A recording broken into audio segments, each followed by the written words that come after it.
तो प्रभु भोज होगा, और प्रभु भोज के बारे में मैं आपको बताना चाहता हूं इस बात को।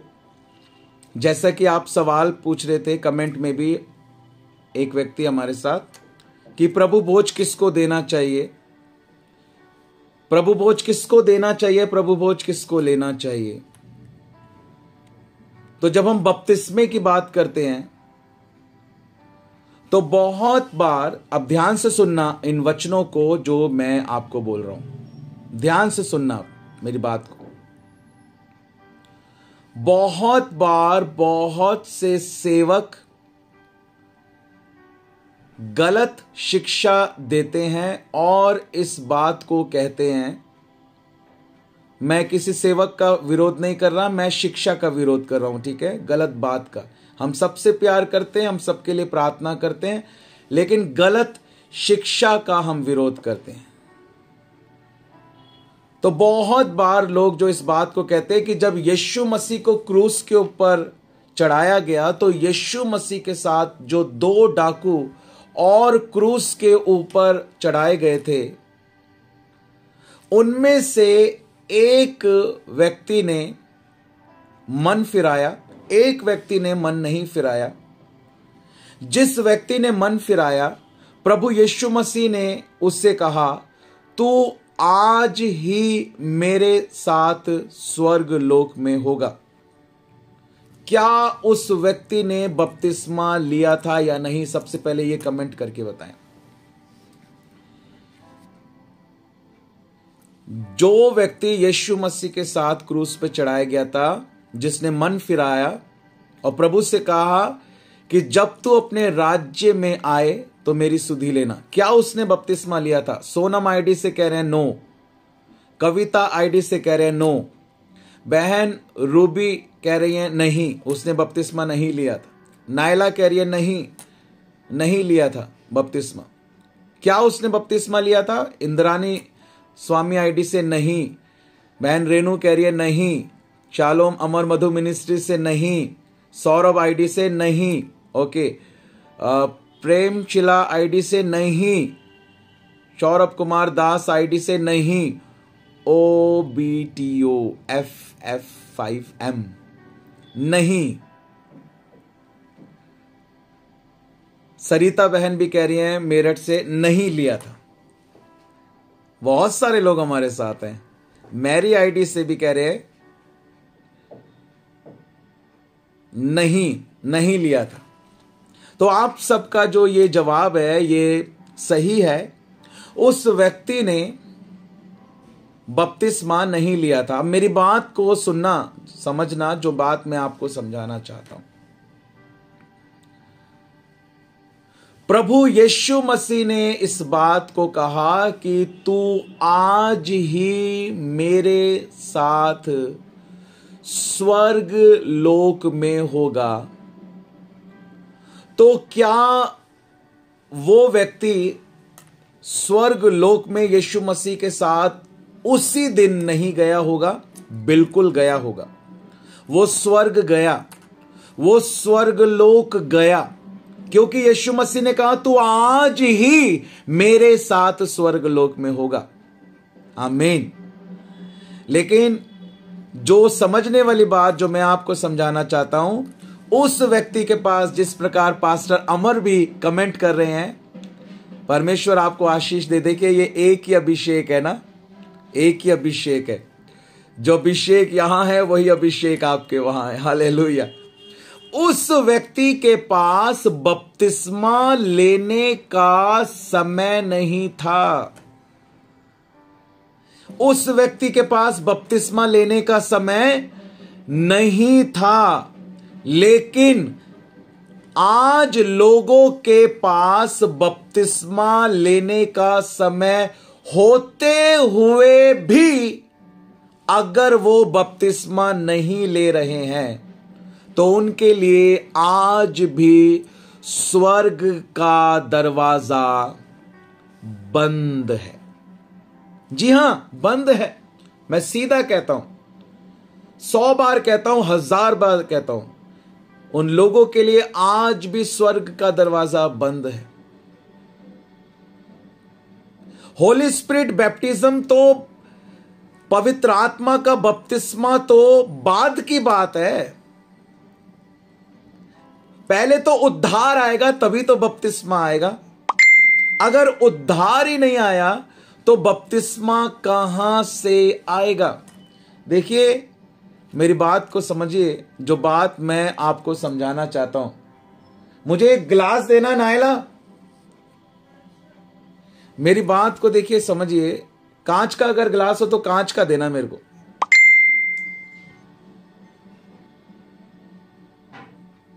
और पानी की बोतल होगी तो एक पानी की बोतल देना। देखिए, हम इस बात को समझें ना, जो बात मैं आपको समझाना चाहता हूं, इस बात को हमको समझना है। ये है ग्लास। क्या है ये? ग्लास।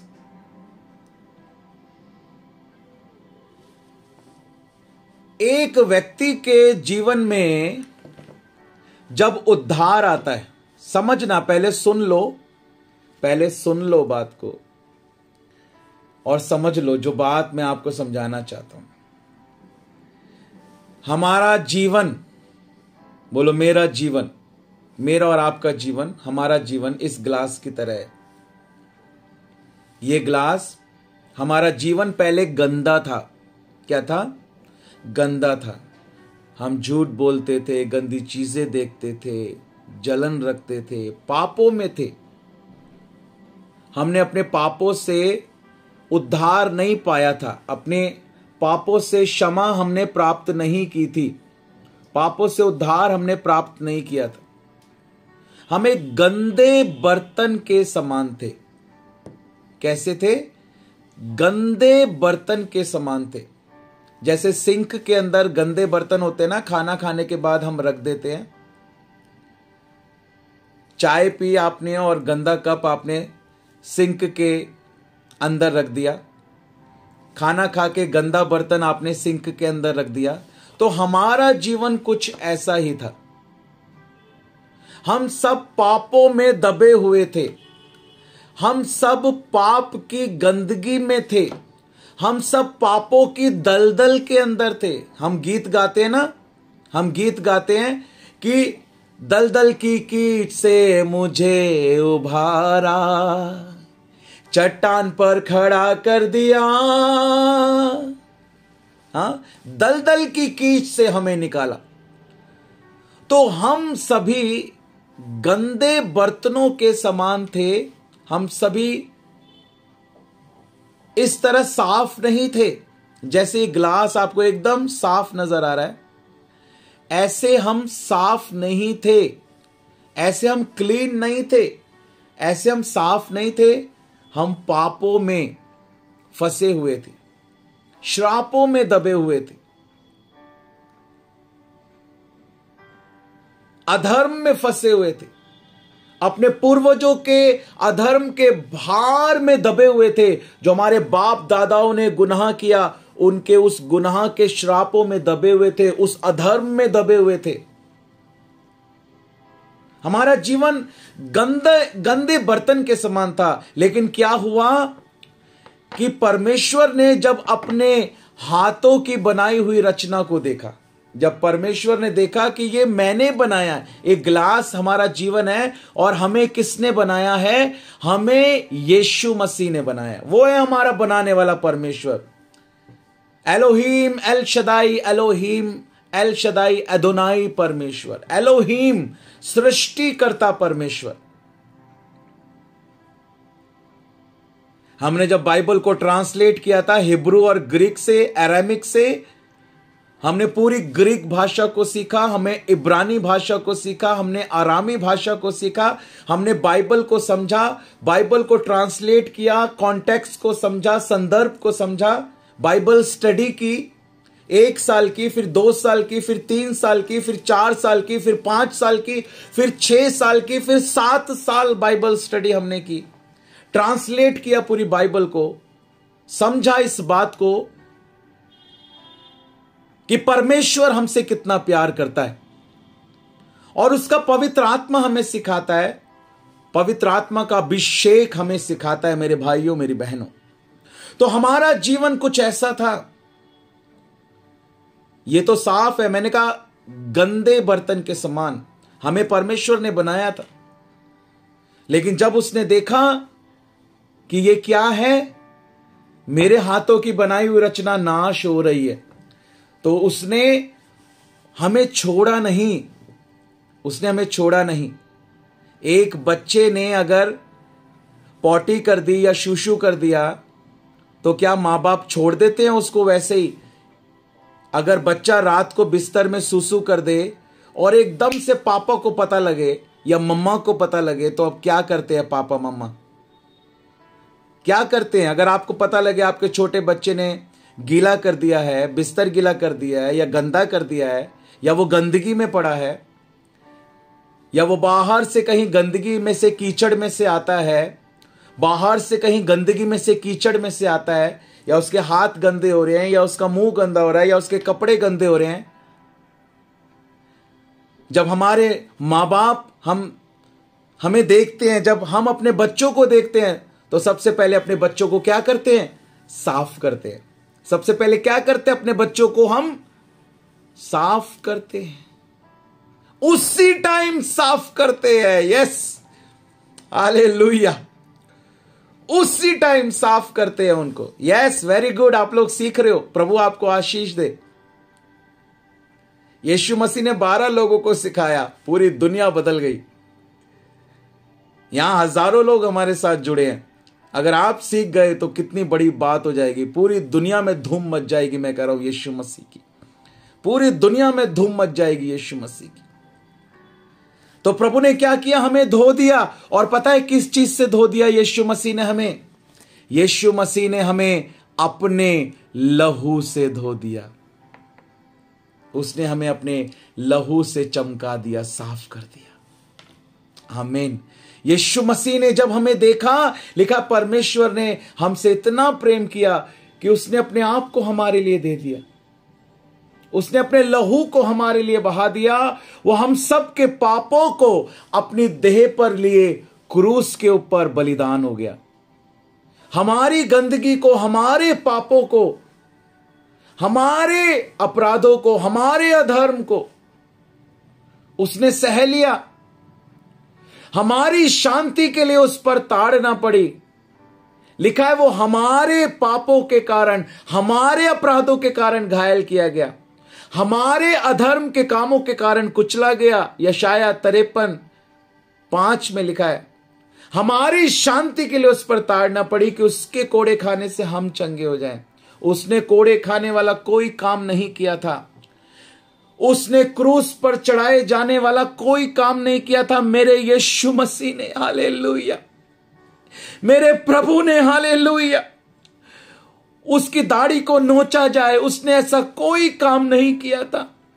उसके मुंह पर थप्पड़ मारे जाए, मेरे यीशु ने ऐसा कोई काम नहीं किया था। उसकी पीठ को कोड़ों से छल्ली किया जाए, उसको लहूलुहान किया जाए, उसके सिर पर कांटों का ताज रखा जाए, उसका अपमान किया जाए, उसे गालियां दी जाएं, उसे मारा और कूटा जाए, उसकी ताड़ना की जाए। उसने ऐसा कोई काम नहीं किया था। उसने कोई ऐसा काम नहीं किया था। हालेलुया। वो तो हमारे पापों के कारण, हमारे अधर्म के कारण, हमारे अपराधों के कारण उसने ये सब कुछ सहा। उसने ये सब कुछ मेरे और आपके लिए सहा। उसने कोड़े खाने वाला कोई काम नहीं किया था। उसने हमारी बीमारियों से हम चंगे हो जाए, इसलिए उसने कोड़े खाए ताकि हम हमारी बीमारियों से चंगे हो जाएं। उसके कोड़े खाए जाने से हम चंगे होते हैं। आमीन। और उसने अपने पवित्र लहू को बहाया। उसका लहू पवित्र था क्योंकि उसने कभी कोई पाप नहीं किया। हम सब के समान उसका लहू नहीं था। उसका लहू पवित्र था। वो पवित्र आत्मा के द्वारा पैदा हुआ था। वो पवित्र जीवन बिताया था और उसने अपने पवित्र लहू को बहाकर अपने पवित्र लहू से हमको ऐसा बना दिया, हमको ऐसा बना दिया, हमको साफ कर दिया, पाप की गंदगी को साफ कर दिया, पाप की गंदगी को साफ कर दिया। हमें अपने लहू से धोकर साफ कर दिया, अपने लहू का दाम देकर हमें मोल ले लिया। वचन बताता है यीशु मसीह का लहू हमें सारे पापों से शुद्ध करता है। बोलो, शुद्ध करता है, पवित्र करता है। यीशु मसीह ने अपने लहू से धोकर हमको क्या कर दिया? शुद्ध कर दिया। हालेलुया। और जब हम शुद्ध हो गए ना, जब हम शुद्ध हो गए, तो ये जो शुद्ध होना है, ये क्या है? मैं आपको बताना चाहता हूं। ये शुद्ध होना क्या है? वो उद्धार, शुद्ध होना। प्रभु यीशु मसीह ने इस बात को कहा, यीशु मसीह का लहू हमें सारे पापों से शुद्ध करता है। यह वचन में लिखा है। और उसी प्रभु यीशु मसीह ने इस आज्ञा को दिया कि तुम जाओ, सुसमाचार सुनाओ सारे जगत में, और जो विश्वास करे उसे पिता और पुत्र और पवित्र आत्मा के नाम से बपतिस्मा दो। वचन में साफ इस बात को बताया गया है कि जो विश्वास करे और बपतिस्मा ले, उसी का उद्धार होगा। उद्धार का मतलब वो अपने पापों से छुटकारा प्राप्त करेगा, वो साफ होगा। जो कोई विश्वास करे और बपतिस्मा ले, उसी का उद्धार होगा। बपतिस्मा जो है ना मेरे भाइयों, मेरी बहनों, पानी में डूबकर जो हम बपतिस्मा लेते हैं, पानी में डूबकर जो हम बपतिस्मा लेते हैं, वो क्या है? वो हमारे विश्वास का जीवित होना है। ये पूरे एक पेज के ऊपर लिखना है आपको। यह आज का बड़ा प्रकाशन है, पूरे एक पेज के ऊपर। ठीक है, क्या लिखना है पूरे एक पेज के ऊपर? बपतिस्मा, बपतिस्मा विश्वास को जीवित करना है। बपतिस्मा लेना विश्वास को जीवित करना है। बपतिस्मा लेना विश्वास को जीवित करना है। वचन में क्या लिखा है कि जैसे एक देह आत्मा के बिना मरी हुई है, वैसे ही तुम्हारा विश्वास, अगर तुमने अपने विश्वास में कार्य नहीं किया, तो तुम्हारा विश्वास कैसा है? विश्वास कर्म बिना कैसा है? मरा हुआ है। मैं बार बार इस वचन को पढ़वाता हूं लोगों को। याकूब की पत्री के 2 अध्याय के 26 पद के अंदर यह बात लिखी हुई है। अगर आपने अब तक बपतिस्मा नहीं लिया, तो इसका मतलब आपका अभी तक विश्वास जीवित नहीं है। और अगर विश्वास जीवित नहीं है, इसका मतलब अभी तक आपका उद्धार नहीं हुआ। उद्धार नहीं हुआ, इसका मतलब अभी तक आप साफ नहीं हुए। साफ नहीं हुए तो पवित्र आत्मा आपके अंदर आएगा कैसे? पवित्र आत्मा आपके अंदर आएगा कैसे? पहले तो आपको यीशु मसीह के लहू से साफ होना है। पहले तो आपको उद्धार प्राप्त करना है।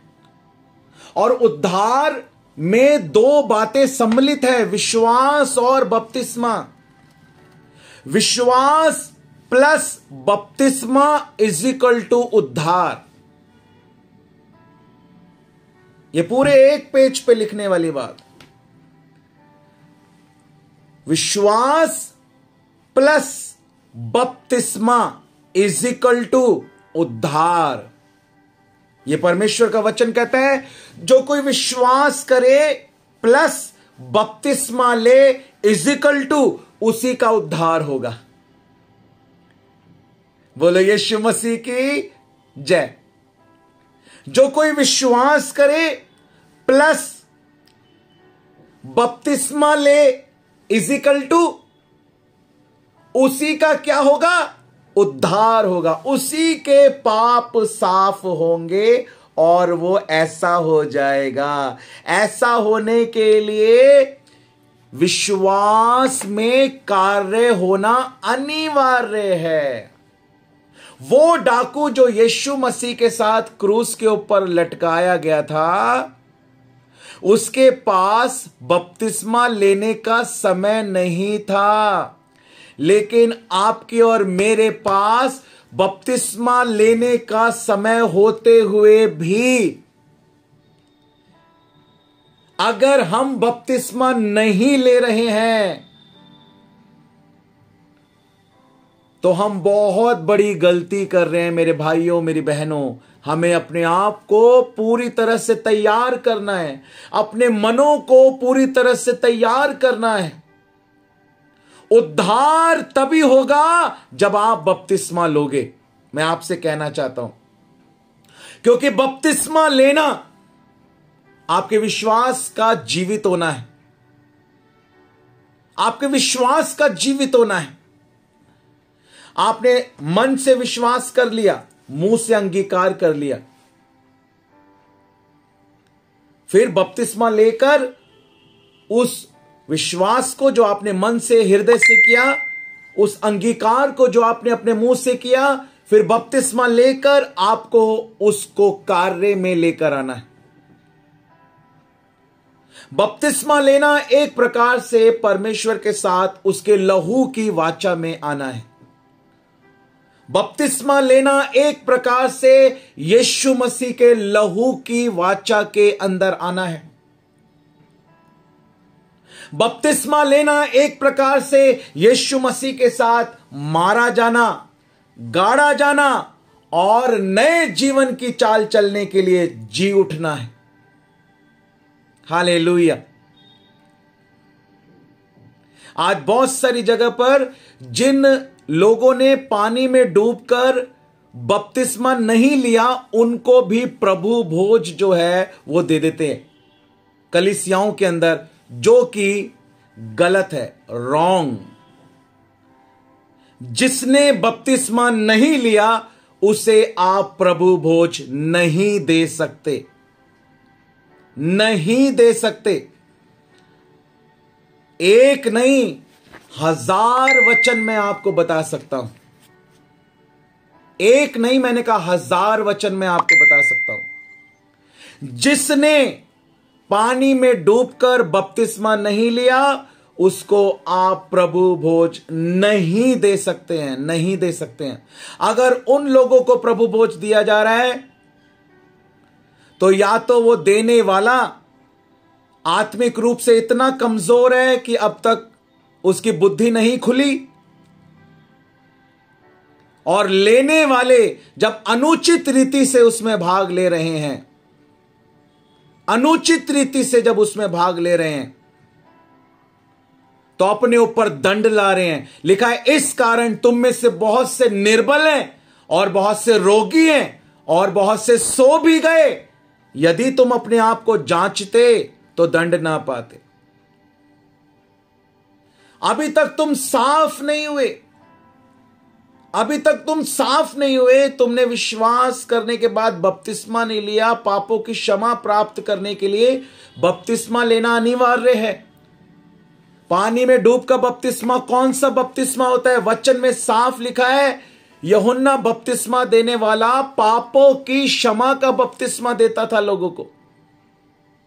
यूहन्ना बपतिस्मा देने वाले ने स्वयं इस बात को कहा कि मैं तो तुम्हें पानी में मन फिराव का बपतिस्मा दे रहा हूं। मैं तो तुम्हें पानी में मन फिराव का बपतिस्मा दे रहा हूं। जो मेरे बाद आने वाला है वो तुम्हें पवित्र आत्मा और आग से बपतिस्मा देगा। और सोचिए जरा, पवित्र आत्मा यीशु मसीह के ऊपर तब उतरा जब यीशु मसीह पानी में से ऊपर आया। जब यीशु मसीह पानी में से ऊपर आया तब पवित्र आत्मा यीशु मसीह के ऊपर उतरा। और आज लोग बिना पानी में से ऊपर आए पवित्र मेज में भाग ले रहे हैं। सोचिए सोचिए, ये कितना गलत हो रहा है। आज कलीसियाओं के अंदर छोटे छोटे बच्चों को प्रभु भोज दिया जा रहा है। किस तरह शैतान काम कर रहा है कलीसियाओं के अंदर, किस तरह शैतान काम कर रहा है आज कलीसियाओं के अंदर। छोटे छोटे बच्चों को प्रभु भोज दिया जा रहा है। जिन्होंने बपतिस्मा नहीं लिया उनको भी प्रभु भोज दिया जा रहा है। अब मेरी बात को समझना, सामूहिक रूप से कलीसिया में बपतिस्मा लेना और आप वैसे कोई खाना खा रहे हैं और आप कहते प्रभु ये तेरी देह बने, तेरा लहू बने। आप बच्चे को कुछ खिला रहे हो, आप प्रार्थना कर रहे हो प्रभु तेरे लहू की सामर्थ इसके ऊपर आए। बिल्कुल, मैं जब भी खाना खाता हूं, मैं जब भी खाने के लिए प्रार्थना करता हूं, मैं ये बात बोलता हूं यीशु मसीह आपके लहू की सामर्थ इसमें आए, यीशु मसीह आपके बदन की सामर्थ इसमें आए। इसमें कुछ गलत नहीं है। लेकिन पब्लिकली आपने अपने विश्वास को दिखाना है। बपतिस्मा कोई छुपकर लेने वाला काम नहीं है। बपतिस्मा कोई छुपकर नहीं लिया जाता कि आपने बपतिस्मा ले लिया, पानी में डूब गए, बपतिस्मा ले लिया, किसी को पता नहीं चला। नहीं, बपतिस्मा पब्लिकली होता है, चर्च के सामने होता है, कलीसिया के सामने होता है, लोगों के सामने होता है। क्यों? क्योंकि वो हमारे विश्वास में किया जाने वाला कार्य है, यीशु मसीह के द्वारा दी गई आज्ञा है। और स्पष्ट लिखा है जो विश्वास करे और बपतिस्मा ले उसी का उद्धार होगा, उसी का उद्धार होगा। यानी वही साफ होगा, वही साफ होगा, वही पवित्र होगा, वही यीशु मसीह के लहू से धुल जाएगा जो अपने विश्वास को कार्य में लेकर आएगा। मरा हुआ विश्वास हमारे लिए कुछ भी नहीं कर सकता। मरा हुआ विश्वास हमारे लिए कुछ भी नहीं कर सकता। आज लोगों को यीशु मसीह के बदन की कीमत कैसे समझ में आएगी? यीशु मसीह के लहू की कीमत कैसे समझ में आएगी? अपनी तरफ से हम अपने विश्वास को नहीं दिखा रहे।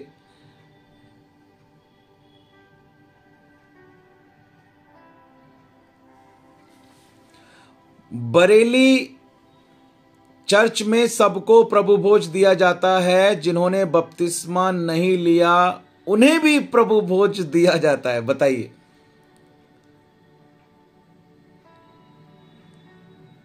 बरेली के अंदर यह हो रहा है। देखिए, आपके सामने है, कमेंट आया है। बैप्टिस्ट चर्च की कलीसिया में यह हो रहा है।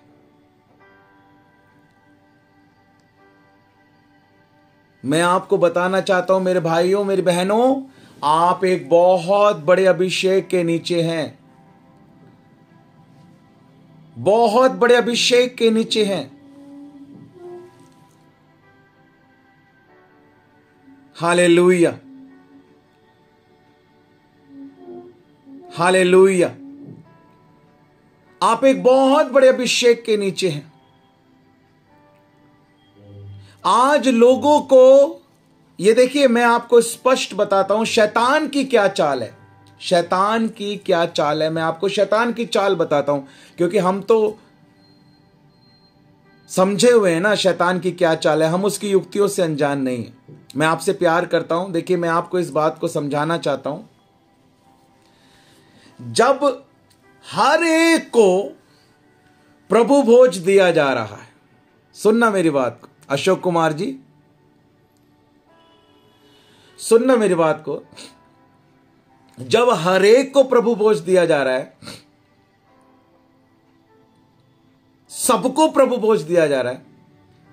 कैथोलिक वालों को तो छोड़ दो, वो तो अन्य जाति से भी पीछे हैं।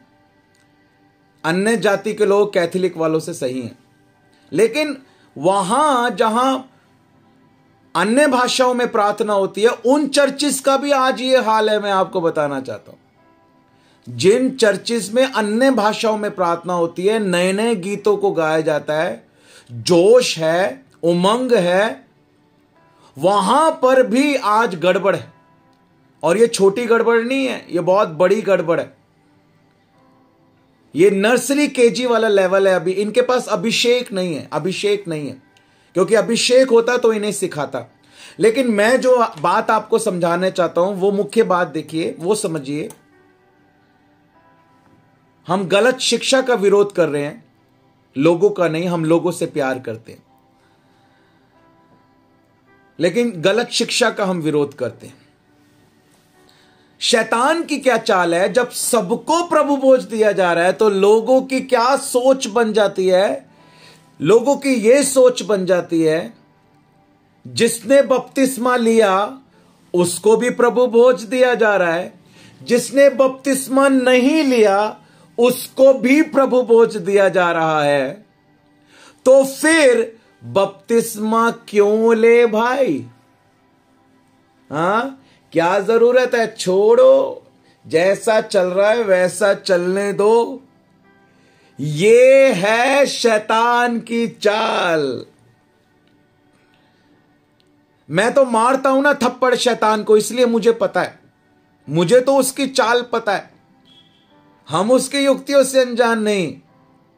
हम तो पके हुए चावल है भाई, हम तो पके हुए चावल है। हमें पता है, हम उसकी युक्तियों से अनजान नहीं है। शैतान की यह चाल है कि लोगों की ऐसी सोच बना दे, जिसने बपतिस्मा ले लिया उसे भी प्रभु भोज मिल रहा है, जिसने नहीं लिया उसे भी प्रभु भोज। तो बपतिस्मे की जो वैल्यू है ना, जो बपतिस्मे की कीमत है, जो बपतिस्मे का महत्व है, उसको शैतान कम करना चाहता है। शैतान लोगों को बपतिस्मा लेने से रोकना चाहता है, इसलिए यह गड़बड़ी कर रहा है। आधे तो लोग डर रहे हैं, आधे सेवक डर रहे हैं। भीड़ आने दो, बस भीड़ आने दो। अगर बपतिस्मे की बात करी, एफिडेविट बनवाना पड़ेगा, डीएम से लिखवाना पड़ेगा, ये करवाना पड़ेगा, वो करवाना पड़ेगा, ये पंगा हो जाएगा, वो पंगा। जैसा चल रहा है चलने दो, सबको दे दो प्रभु भोज, बपतिस्मे की बात मत करो भाई। अरे डर डर डर डर डर डर डर डर डर, बपतिस्मे की बात मत करो, जैसा चल रहा है चलने दो। आत्माएं बचा रहे हो आप, नाटक लगा के रखा है, नौटंकी कर रहे हो। क्या चल रहा है? आत्मा बचानी है, बपतिस्मे के बारे में सिखाओ, बपतिस्मा दो, बपतिस्मे का महत्व बताओ लोगों को, यीशु मसीह के बदन की कीमत बताओ लोगों को, यीशु मसीह के लहू की कीमत समझाओ लोगों को।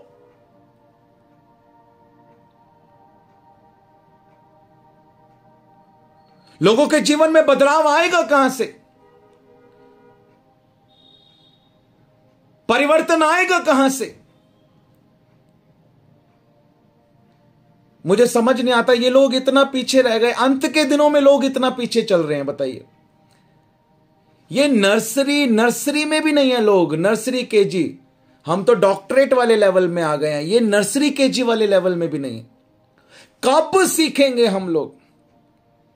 बड़ी है वो भीड़ और चौरस है वो मार्ग जो उस आग की ओर लोगों को लेकर जा रहा है।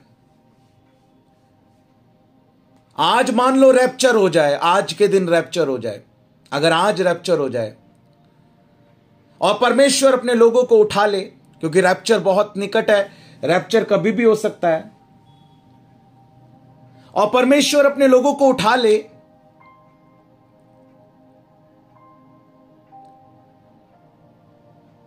और फिर उसके बाद आप लाइन में खड़े हो,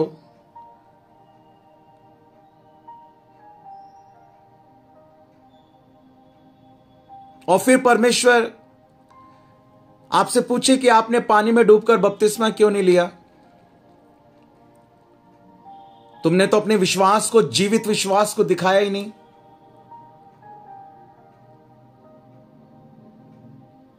नहीं, हमारे पादरी साहब जो थे, हमारे पास्टर जी जो थे ना, वो ये कहते थे कि प्रभु भोज कोई भी ले सकता है, जिसने बपतिस्मा लिया है वो भी प्रभु भोज ले सकता है, जिसने बपतिस्मा नहीं लिया वो भी प्रभु भोज ले सकता है। तो हमने सोचा बपतिस्मा लेने की फिर जरूरत ही क्या है? जब सबको ही प्रभु भोज दिया जा रहा है तो बपतिस्मा लेने की जरूरत क्या है फिर? इसलिए हमने बपतिस्मा नहीं लिया। फिर क्या होगा? स्प्रिंकल बैप्टिज्म नहीं होता है। मैरी गैम्बलिन आईडी से जो हमारे साथ है, मेरी बहन जो भी हमारे साथ जुड़ा है, स्प्रिंकल बैप्टिज्म नहीं होता है जो आप पूछ रहे ना। ये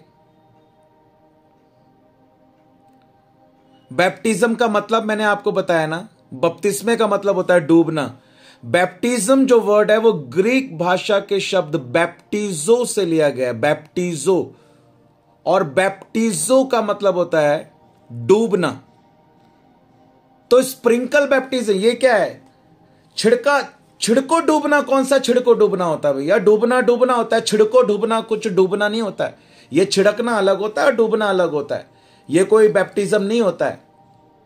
ये तो वो मैंने बताया था ना आपको, लल्ला लल्ला लोरी, दूध की कटोरी, दूध में पताशा, मुन्ना करे तमाशा। ये तो तमाशा है, तमाशा। बैप्टिज्म नहीं है ये। मैं आपको पहले भी बताया इस बात को, आज भी बोलता हूं। बैप्टिज्म का मतलब ही डूबना होता है। इसको आप बैप्टिज्म कह ही नहीं सकते। वचन में आओ ना, वचन में क्यों नहीं आते आप? वचन में आओ। 9 भाषाओं में ट्रांसलेट करके समझाए हमने इन बातों को, एक भाषा में नहीं। अभिषेक के द्वारा समझाए, परमेश्वर के आत्मा के द्वारा समझाए। जीवन कहां से आएगा लोगों के अंदर? विश्वास से। विश्वास कैसे जीवित होगा? उस विश्वास में कार्य करने से। बपतिस्मे का मतलब ही डूबना होता है।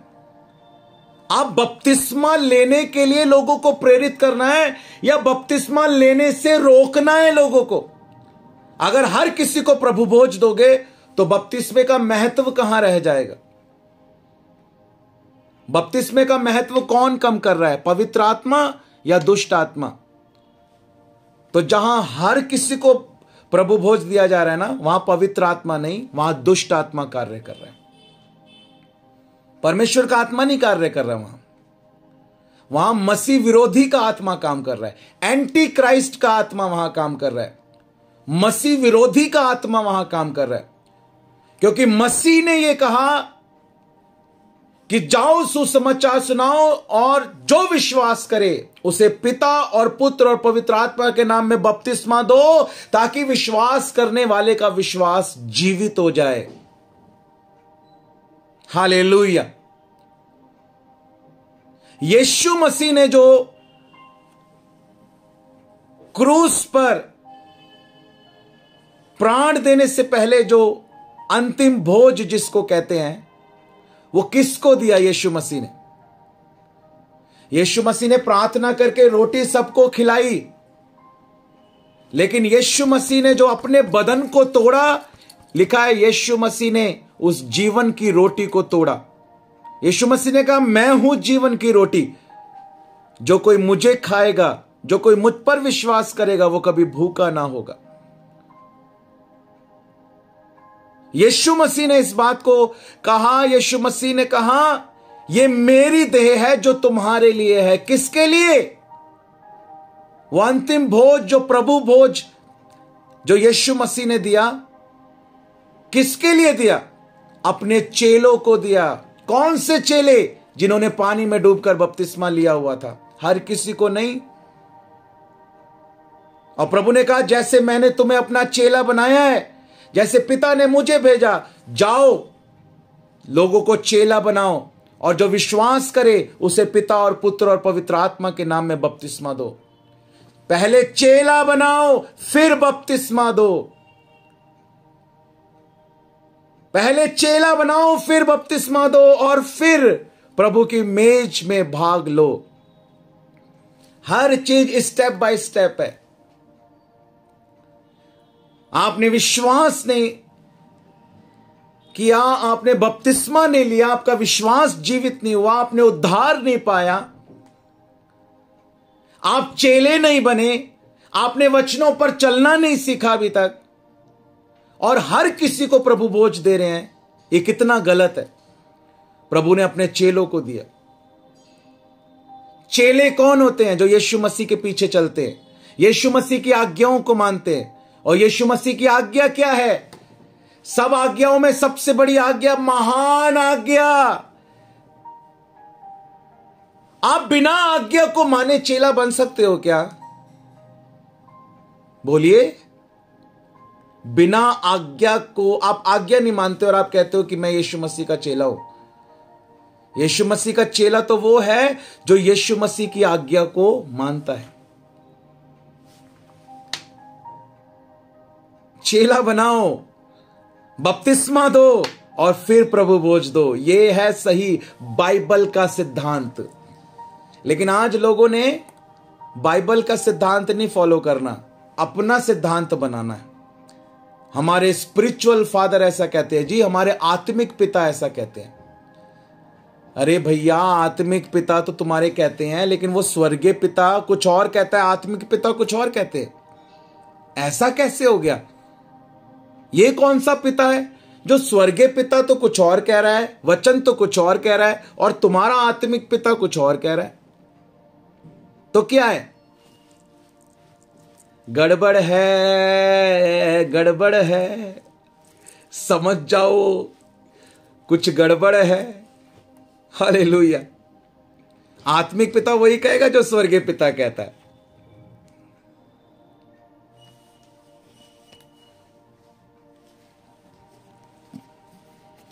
बहुत सारी बातें हैं, बहुत सारी चीजें हैं, मेरे पास समय नहीं है, मेरा समय पूरा हो गया है आज का।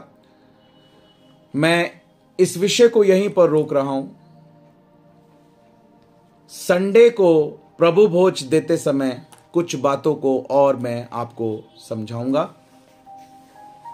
परमेश्वर इस वचन के द्वारा आप सबको आशीष दे।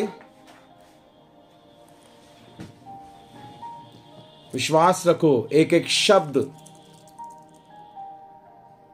वचन के अनुसार, एक एक बात वचन के अनुसार, हम एक बड़े अभिषेक के नीचे हैं। परमेश्वर का आदर करें, परमेश्वर की महिमा करें। मैंने आपको चर्च का मेंबर बनाने के लिए नहीं, मैंने आपको पास्टर बनने के लिए तैयार करना है, मैंने आपको प्रेरित बनने के लिए तैयार करना है, मैंने आपको भविष्यवक्ता बनने के लिए तैयार करना है, मैंने आपको एक बड़ा सेवक बनने के लिए तैयार करना है। हालेलुया। आज कलीसियाओं में गड़बड़ी है, मैं आपको बता रहा हूं। और आप तो 1, 2, 5, 10, 15, 20, 50, 100 कलीसियाओं में गए होंगे। यहां तो मैं 3000 से ज्यादा कलीसियाओं में जाकर देख चुका हूं। 3000 से ज्यादा चर्च में जा चुका हूं मैं। मोर देन 3000, 3000 से ज्यादा चर्चिस में जाकर देख चुका हूं।